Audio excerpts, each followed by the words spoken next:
This is the Physical Activity Researcher Podcast, a podcast for researchers of sedentary behavior, physical activity, and sports. Join for a relaxed dialogue about research design, practicalities, and, well, anything related to research. Learn from your fellow researchers useful and relevant information that does not fit into formal content and limited space of scientific publications. And here is your host, researcher and entrepreneur, Olli Tikkanen. Welcome everyone. I'm excited about the guest of today's episode. He's working as a postdoctoral researcher at Norwegian School of Sports Science, nicely ranked as number 2 in global rankings.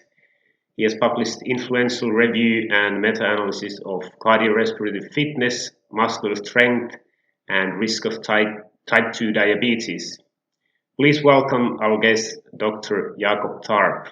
Welcome, Jakob. Thank you very much for having me. Yeah, so we are here at NIH, which sits atop of a big hill. How do you get to work? I cycle, of course. Fortunately, I don't live at the bottom of the hill, but I cycle. I have like a 10-minute cycle. And all right. If I may brag a little, then all through August, I've also been swimming before I go there. All right, in the Sognsvann Lake Clyde. Yeah. Oh, that's impressive. Yeah, I think the waters in Norway are not the warmest. It's 17 degrees now, so we're kind of hitting my limit. All right, yeah, I need about 25 degrees. Yeah, okay. I can survive in the water.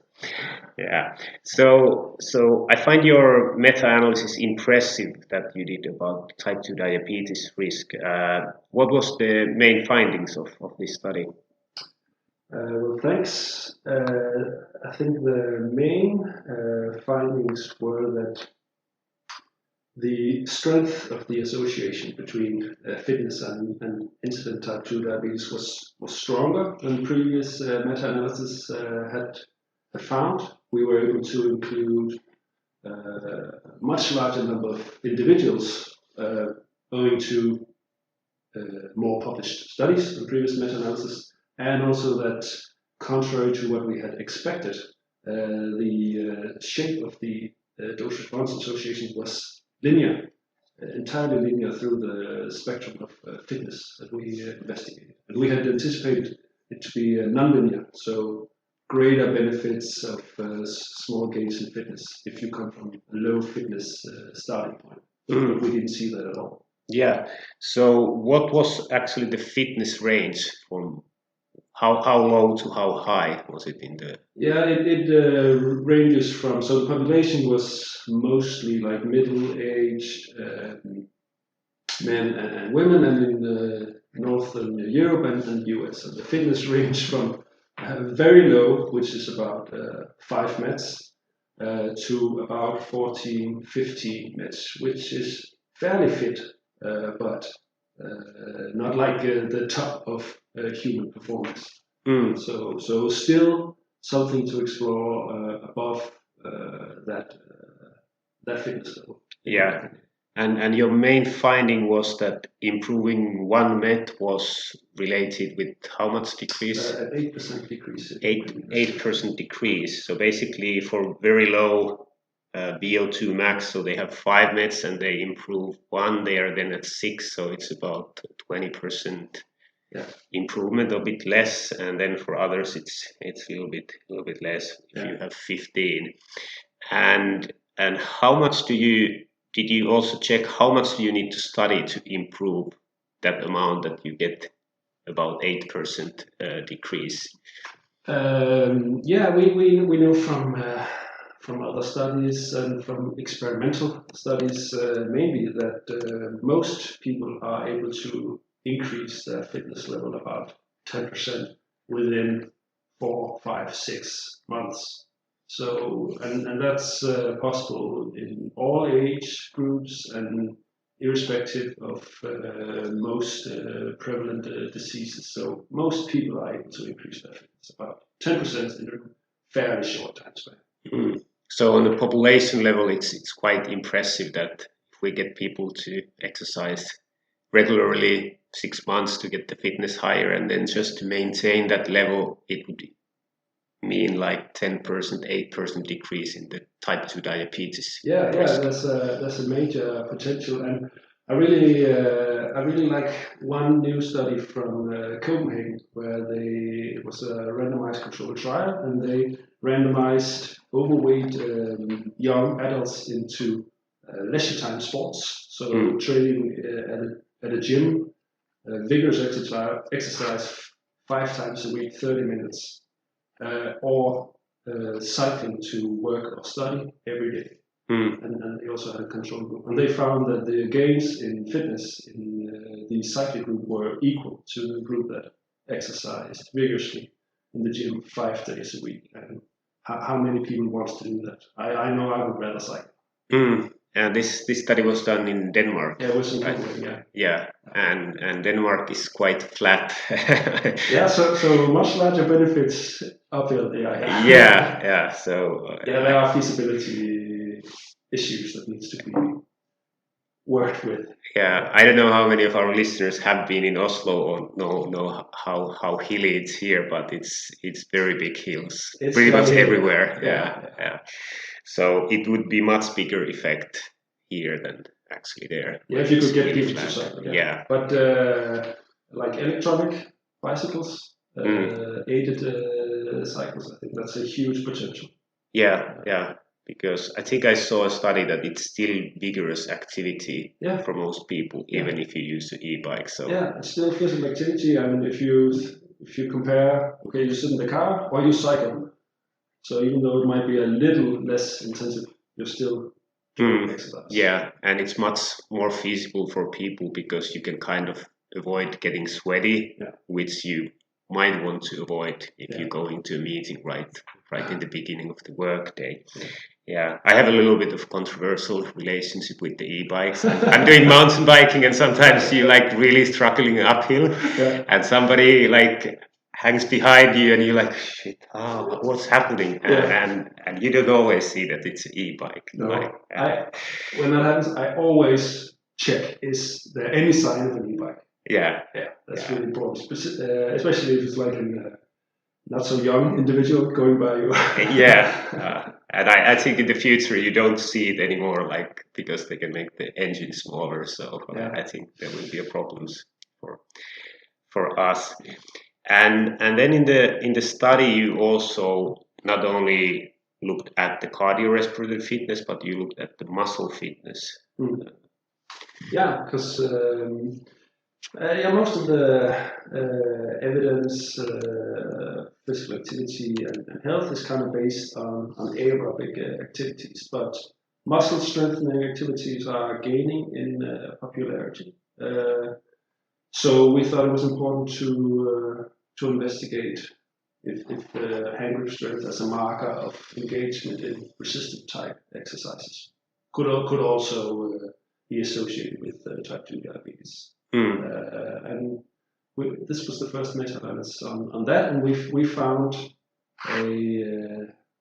I think it was a 13% risk reduction for a 1 standard deviation increase in hand grip strength, but we also found much greater heterogeneity in the results. So that's some studies reporting really strong associations, and we have some studies finding no association at all. So it's much more unclear what is really going on here. And hand grip strength as a marker of physical activity is probably less robust than maximum fitness. Yeah, it's easy to measure, and there's a lot of studies about hand grip strength, but it's always a little bit controversial that what is it actually measuring? What is your take? What is it measuring? Yeah, that's a very difficult question, and I must say I'm not completely sure, but I am fairly convinced that you are tapping into a marker of engagement in physical activity. To me, it doesn't make sense that this would be completely genetically determined or completely determined through childhood engagement in physical activity. I believe it reflects engagement in fairly recent resistant type exercise. I think there's probably many factors. If you go to a gym and you lift something, you need to squeeze with your fingers. So basically, that is reflected in the hand grip strength. So it might actually reflect how much you go to the gym. Yeah, possibly. There are some studies where they have people exercising, experimental, and they obviously find substantial gains in 1RMs, but only minor gains in hand grip strength. Though it may also be more or less sensitive to certain types of activities. Yeah, and it could also be that it's kind of, if you become frailty or you have a disease condition or you stop being active or your nutrition is poor, you start to lose the hand grip strength. So it's kind of telling more about the general condition of your body. Yeah, it's possible, and the populations that we included in our study for hand grip strength, they were older than the cardiorespiratory fitness populations. So yeah, and I think I can find an outlier. My father has been doing physical work, and he's over 70, and he's much stronger with his fingers than me. We have tested. I always lose. Like there's no chance. So I think those are outliers. I think I am more active than him, and maybe even lower diabetes risk. But he still beats me at over 70 in that. And so you report it as one standard deviation change. What was the reason to report it in that way? That was the most harmonizable metric that we could summarize it into, because it was some studies reported this as a hand grip strength per kilogram of body weight, and some studies use just raw hand grip strength, not normalized, and some studies use 1RM. So we had to normalize it, harmonize to pull it into the meta-analysis. Yeah, and you didn't get from the authors those harmonizable values they had. We requested it. We contacted all the authors, but not all were able to provide it. And I mean, if it's a 1RM, then it's not possible to. It's not the same. So I think this was a good solution. But what goes into the estimate is then also the variation in strength in that population. Okay, let's hear a few words from our sponsors and continue after that. This podcast is sponsored by Fibion, a research device that has been shown to be valid in tracking sitting, standing, physical activity and energy expenditure.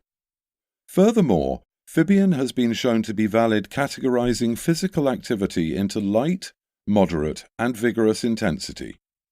Get scientific validation and learn more about Fibion at fibion.com/research.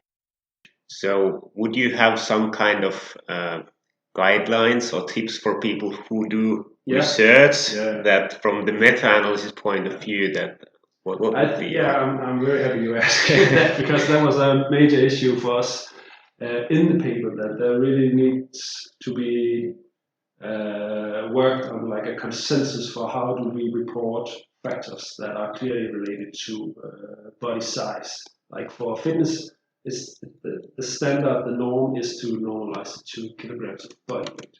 So why is that not the case for hand grip strength? So what I would encourage others to do is to the least they can do is argue, why do I do this form? And preferably I would have you do different kinds of normalizations to at least check how robust are your results to these most likely very important exposure choices. And also nowadays, as we have internet and other nice technological things, you could just kind of leave all the data open, that you have all the variables. Of course, sometimes I think hand grip is measured that you just have the screen and then the research assistant or whoever writes it down on a paper, and then somebody puts in Excel, so then you kind of get only the number, not like digital values from the measurement. But yeah. The optimal way, I believe, is a measure of lean mass, and we see that also for cardiorespiratory fitness, that it should be normalized to lean mass. But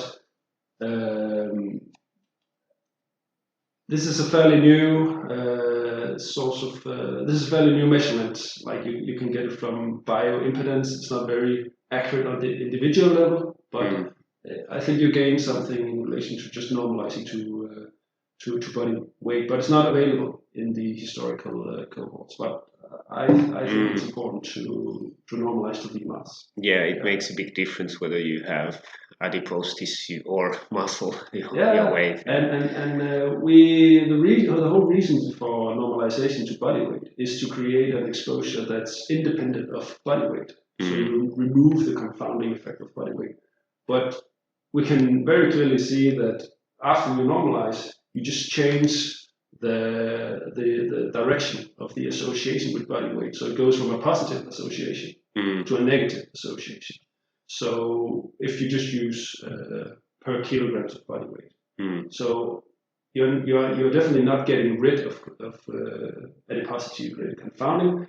You may be reducing it, but you may also invert it. So you're exaggerating the association you see with physical activity because of adiposity related confounding. So it's still very complex to interpret these fitness metrics. And we in our meta-analysis we very clearly kept estimates with BMI control from estimates without BMI control to see how much did that change the associations. And we could see that studies where they did not control for BMI, they had twice the magnitude of associations. So very important to also be very clear, is this controlled for another measure of body weight or not? Yeah, so you normalized for adiposity, and the values for that was from bioimpedance, am I right? If most studies use just measured weight. All right. Yeah. And I don't think there were any studies that measured bioimpedance and normalized for lean body mass. We would definitely recommend that. Yeah. And if I go back to the one standard deviation change, it's probably people a little bit difficult to kind of realize how much is it as a percentage or kilograms? How would you say? Yeah, well, again, that's the black box of the standard deviation. It depends on the distribution in the population that you're measuring. But in general, you can say that a one standard deviation change is a fairly big change. All right. So if we look at, for instance, cardiorespiratory fitness, where we use METs, we have a nice absolute number that we can relate to. The standard deviation there is about 2-3 METs. So it would mean that an individual will have to increase their fitness about 2.5 METs, which is possible, but it gets progressively harder. You need more and more physical activity, the more fit you get. So it's definitely a lot greater change than for the effect size we're reporting for cardiorespiratory fitness. Yeah. So from your study, would you say that the cardiorespiratory fitness is still more important for the type 2 diabetes risk reduction? I would rather say that the evidence is more clear. Because I would like to keep it like that. No, that's a good point. We need to be exact what we say, and you use the hand grip. Do you think there would be a possibility to do a meta-analysis of some other strength, maybe quadricep strength or some other big muscle group? Yeah, that would be very interesting. I think we came upon a maybe 1, 2, 3 studies where they actually did measure like lower body strength, but that would definitely be interesting. The good thing about hand grip strength is that it's fairly nicely correlated with overall muscle strength, though reflecting overall engagement in muscle strengthening activities. I'm not sure we would get different results using quadriceps strength, but I think it's definitely worth pursuing. Yeah, and how many people you had in this muscle fitness part meta-analysis? How many participants were in total? In the meta-analysis, it was 1.6 million individuals, but 1.5 of those came from one study. All right. Yeah. But probably for quadriceps strength or any other strength metric, you wouldn't have that kind of number of people, I would assume. Yeah. Yes. And if we go to the meta-analysis, it is a lot of work from the point of view. What did you learn during the process?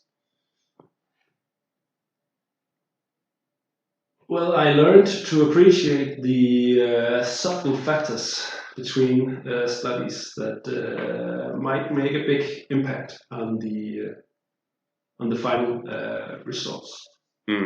So I think I gained a few key points to look out for when examining these studies of fitness and diabetes, and we tried to explore if there were like key characteristics of the studies that could explain an important part of the heterogeneity, like how did they ascertain the outcome, how did they measure the exposure, was it a treadmill or was it a run, was it a cycle test or was it a run test, something like that. And we didn't really come up with strong implications that these factors were important, but we found clear evidence that the normalization to body weight substantially altered the results, and the adjustment for BMI, as I said, also the results. And these are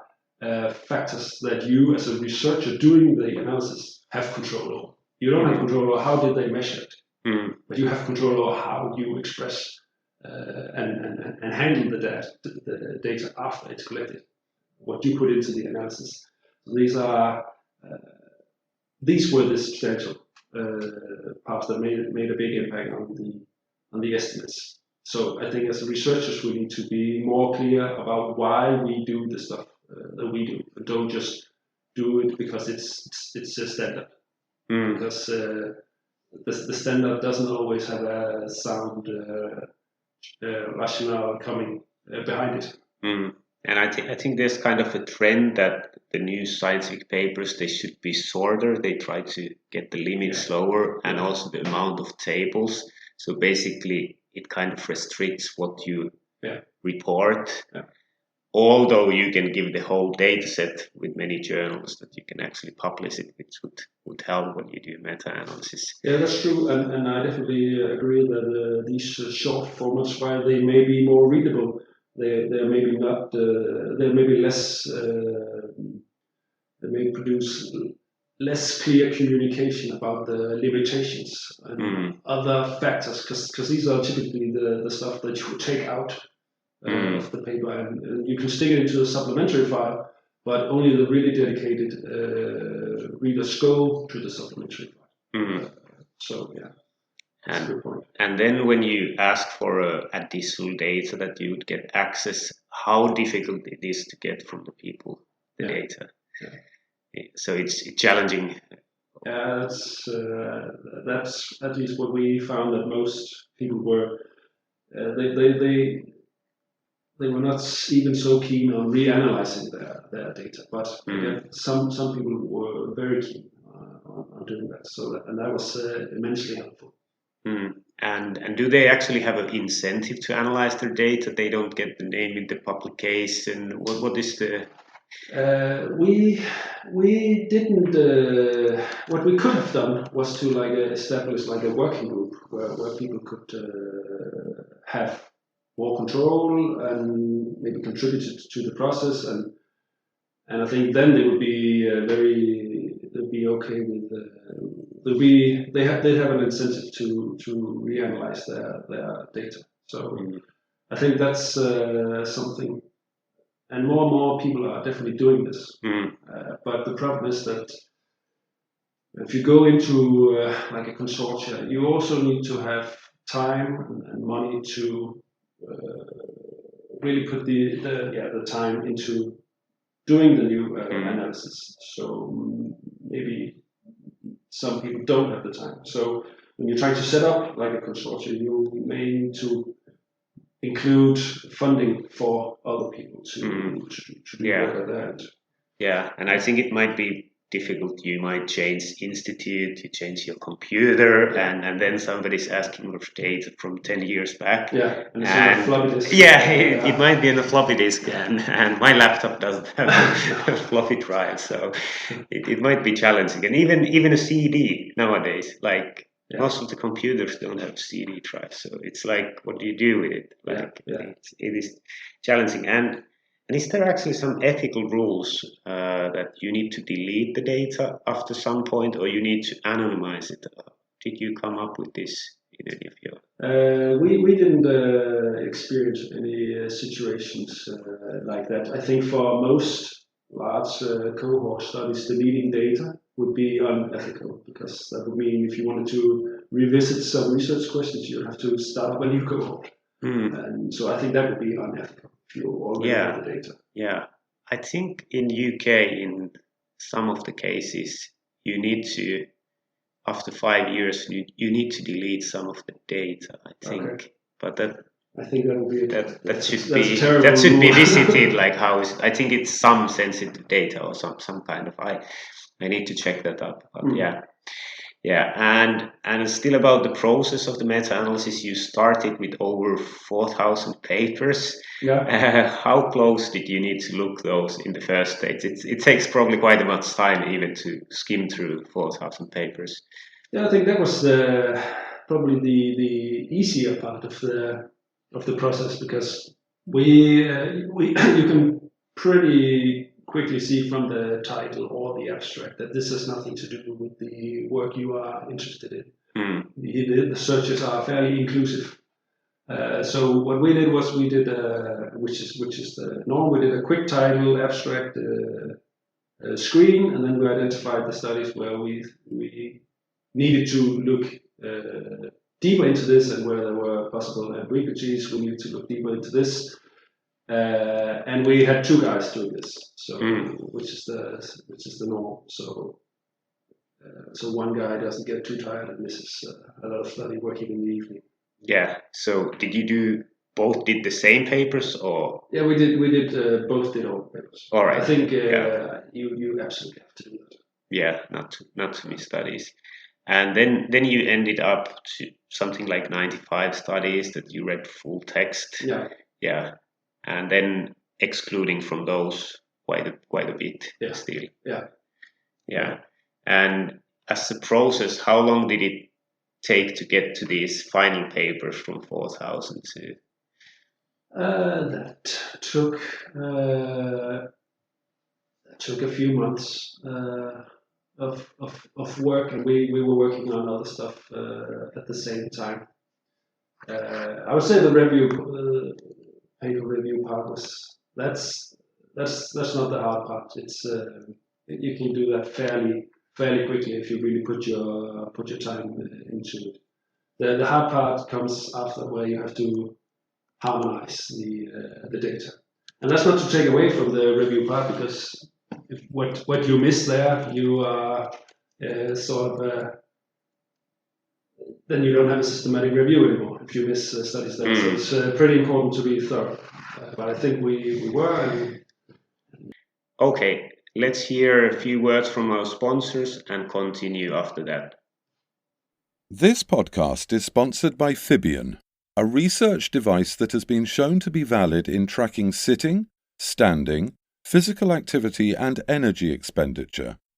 Get scientific validation and learn more about Fibion at fibion.com/research. Before we started recording, you said that you published a new paper just yesterday in the PMJ. Would you like to tell about this paper?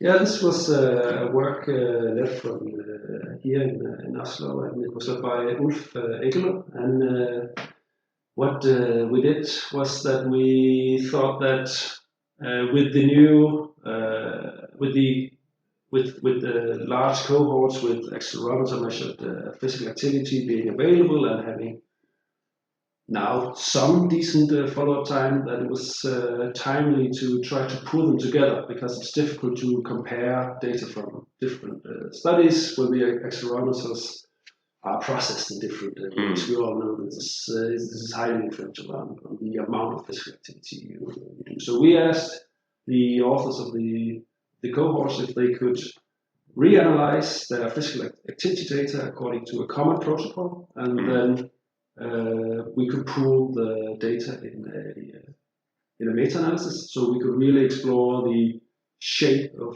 the dose-response association between total physical activity, live physical activity, and moderate to vigorous physical activity with more mortality. So we thought we now have much greater detail than we have previously with self-reported physical activity. So basically you included studies that had measured raw acceleration with 3-axis accelerometer, or? Remember, this is back in the days when these cohorts were established. This was when the actigraph came out and gained hugely in popularity. So this is mostly actigraph and some actical studies with 1 minute epoch and vertical axis only. So most of these cohorts were established in the 2000s. So studies like the Enhance and we also include the women's health study in the US and the regard study in the US. So some newer cohorts also. So you said only vertical axis. So basically, it's detecting kind of ground reaction force of local motion or lack of it. Yeah. All right. And from that, you went to analyze sedentary behavior and light, and then moderate to vigorous intensity activity. All right. And what were the main findings in this one? The main findings were that, contrary to what you could get from self-reported physical activity, we could clearly see that light physical activity were also strongly associated with mortality. And we could see that for moderate to vigorous physical activity, the association was about twice as strong as we have seen with self-report meta-analysis. And also the associations were pronounced at a much lower dose than from self-report physical activity. So we could see that the maximum risk reduction for moderate to vigorous physical activity was at just 24 minutes per day, and that was associated with a 60% mortality risk reduction. Whereas from self-report, you would need 4 or 5 hours of vigorous exercise to achieve half that risk reduction. So this is strong public health implications, and with our ability to also examine light physical activity, we can recommend also light physical activities. But what needs to be remembered is that these cohorts include mainly middle-aged and elderly individuals. So whether the magnitude of the risk reduction and the level of physical activity needed to achieve that risk reduction, if we can transfer that to a younger population of 40 or even 50 years old, that's uncertain at this point. And you said middle-aged and elderly. Was that choice you made, or no? That was the available data. All right. We there are data from the Enhance and from a Norwegian PA surveillance cohort and for the Swedish surveillance cohort. These include people who had an average age of around 50. So these were the younger cohorts, but the other cohorts, like the women's health study and the regard study and the British regional heart study, these are 70 and even 80 years old. And now, as I'm thinking, the first accelerometers were some time ago, but if you're studying all-cause mortality, you cannot have really young people because they are not very old. No. Yet. Now I got the point why it was like that. All right, so you found that there was a big relationship also with light physical activity, which haven't been found as strongly before. Yeah. And how was the relationship between light intensity activity and then moderate to vigorous intensity activity in relation to all-cause mortality? To our surprise, the maximum risk reduction achieved with the light physical activity was fairly similar to that achieved with the moderate to vigorous physical activity. But you need much higher levels of light physical activity, so about 300 minutes of light physical activity per day. All right. For maximum risk reduction. So basically 300 minutes of light intensity activity compared to 24 minutes of moderate to vigorous was the maximum effect. Yeah. So if you have a time budget, I know where my money would go, but it's an important message to show that for people who are not able to do moderate to vigorous physical activities, light physical activities will bring benefit as well. Yeah, and 300 minutes, it's 5 hours, and that sounds a lot. Yeah. But actually, when, for example, we have measured it, it's quite common that people have 6 to 7 hours total activity time when you actually are able to measure even the small standing up and so on. Yeah. And would you consider that standing goes to light physical activity in this case, or it's just from the walking onwards? I wouldn't, because standing with the accelerometers would be zero if they were standing completely still. No, I would say that light would be like household chores and doing incidental physical activities. That's what I would place that. I think it's still a little bit controversial whether standing is activity. Some of the studies found that, for example, with insulin responses, that standing for normal weight people didn't produce any effects, but for overweight people it was, because you need to support a bigger body mass in that. And I think some studies have now found that when they do an intervention at work, that they stand more, and then there's no effects. But actually, when they measured the lesser time activity, so many people probably not very fit when they were standing more in the office, they were more sedentary in their free time because their legs were tired, or maybe they felt that I have done already a lot of things. So I think it's interesting. Is standing absolutely activity and with new development of technology and new sensors, I think we'll be in a better position to say something about specific behaviors like you mentioned. That would be very interesting. Although to go to all-cause mortality, we need to wait some 20, 30 years to wait a bit to do the next meta-analysis. I'm glad I'm young. Yeah. I'm not sure Ulf. I can see that. And so basically, one of your main finding was that compared to self-report, the relationship was twice as strong for NVPA, right? Yeah. And 24 minutes per day decreased 60%. All-cause mortality. Pretty substantial risk reduction, and with a clear non-linear dose response pattern. So larger marginal benefits at the low end of the activity spectrum.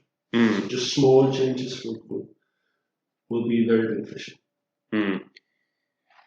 And I think that on a population level, or when we are encouraging people to move, that's already a percentage that people should consider it important. If you say someone that, all right, if you just go a little bit less than half an hour a day, 60% decreased risk. Yeah. That's something, because I think with the diabetes risk, if you say people that if you're active, it will be decreased 8%. Yeah. So people are like, all right, I might get the diabetes in 20, 30 years, and 8%. Yeah. Nah, it doesn't make a difference. It's 30 years of sweating and so on. So I think that's not, but 60%, maybe we get a little bit more people. Yeah, and it's a more intuitive metric, like physical activity compared to fitness, a consequence of physical activity, but at much more uncertain levels and intensities and all that stuff that goes into forming an individual's fitness. So I think these minute metrics are really, really useful, as you say, in communicating what is it that you need to be doing. Yeah, and basically with the data, it was 1 minute epochs. Yeah. So does it go like that if a person during that 1 minute is doing 5 seconds really intensive accelerations, and then it would be 55 seconds no accelerations, it would be considered as light intensity? Or that would be the sum of the counts in that minute that would form the classification. Absolutely. So and we know that 1 minute epoch is maybe not optimal. Maybe particularly in children, but I think also not in adults. But we just didn't have the possibility to go below the 1 minute epoch. Yeah. So basically, from 1 minute, you have just one numerical value. One numerical value. Yeah. You have also done some studies about cardiometabolic risk factors for in children, right? Yeah. So what were the main findings in these studies? Yeah, while the evidence in adults is fairly clear, physical activity is good for you, and we need to work on how much and what types and that stuff. In kids, it's a little more unclear, definitely, what levels of physical activity are needed, what is the shape of the dose response pattern. But in general, also how important is physical activity, and maybe specifically for body weight, is physical activity associated with body weight in kids? That's still highly debated, even though it may be intuitively clear. So what we tried to do was to, using a cross-sectional design, so it has limitations. We want to sort of find out if we look at physical activity in relation to a composite score of insulin and blood pressure, triglycerides, and cholesterol, how much of that association between physical activity and metabolic risk is explained or mediated by their BMI. So we use the ICAT database, which is a large database of physical activity data.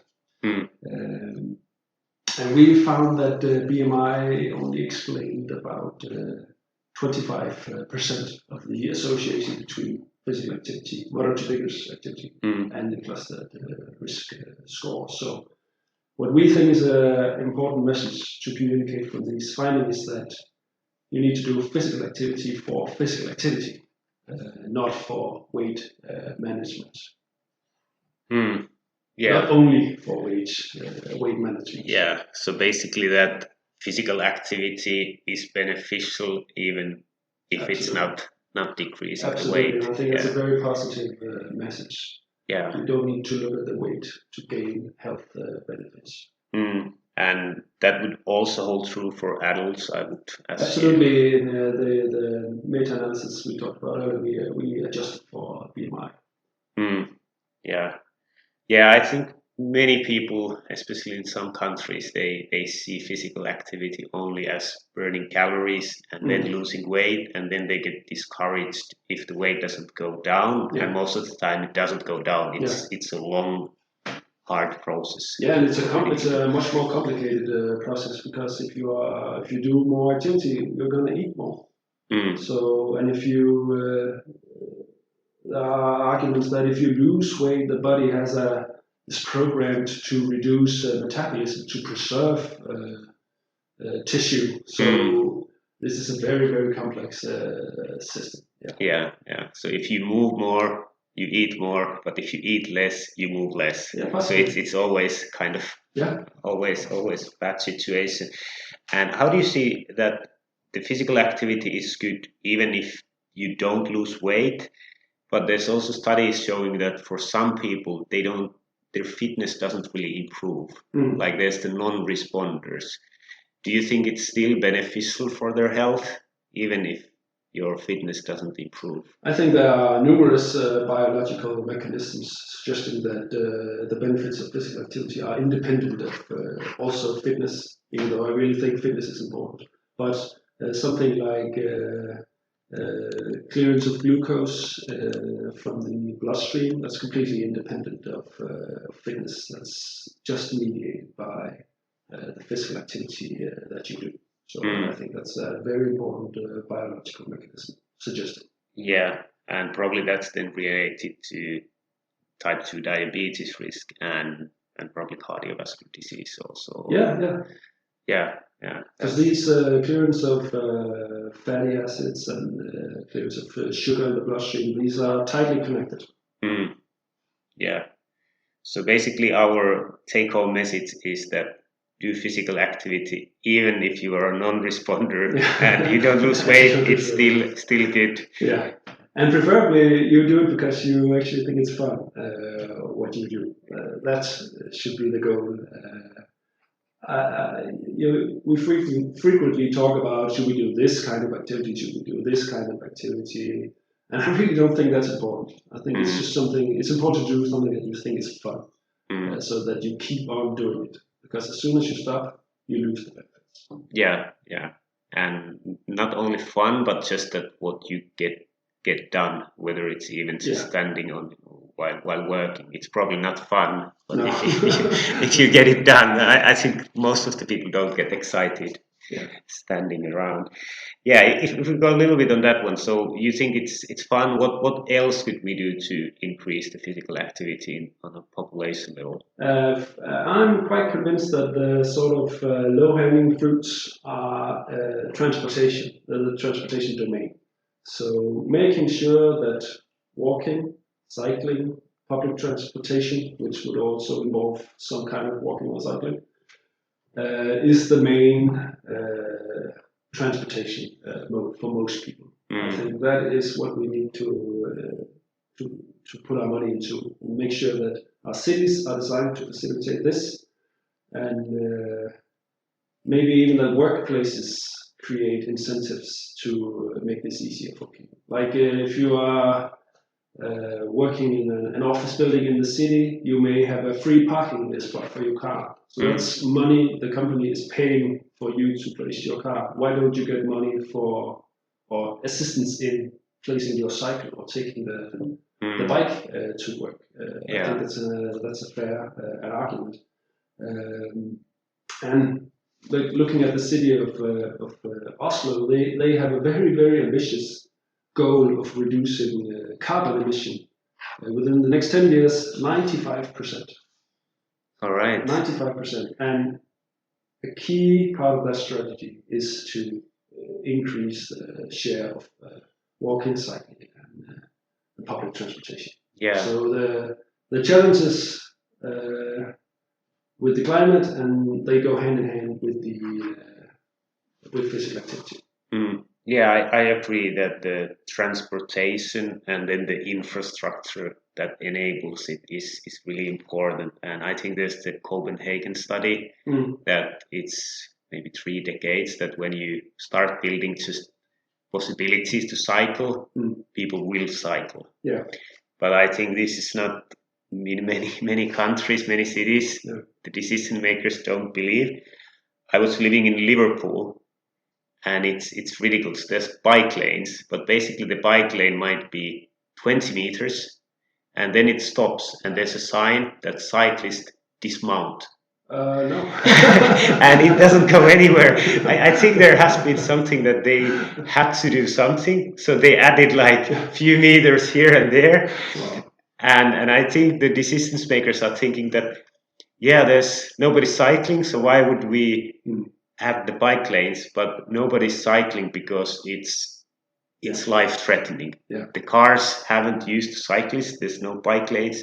It's horrible still to cycle. And it's a process, because obviously, like you say, there are safety concerns. This is not something that will just happen within a few years. This is a decade process. Making it easier to cycle, making it more difficult to take the car.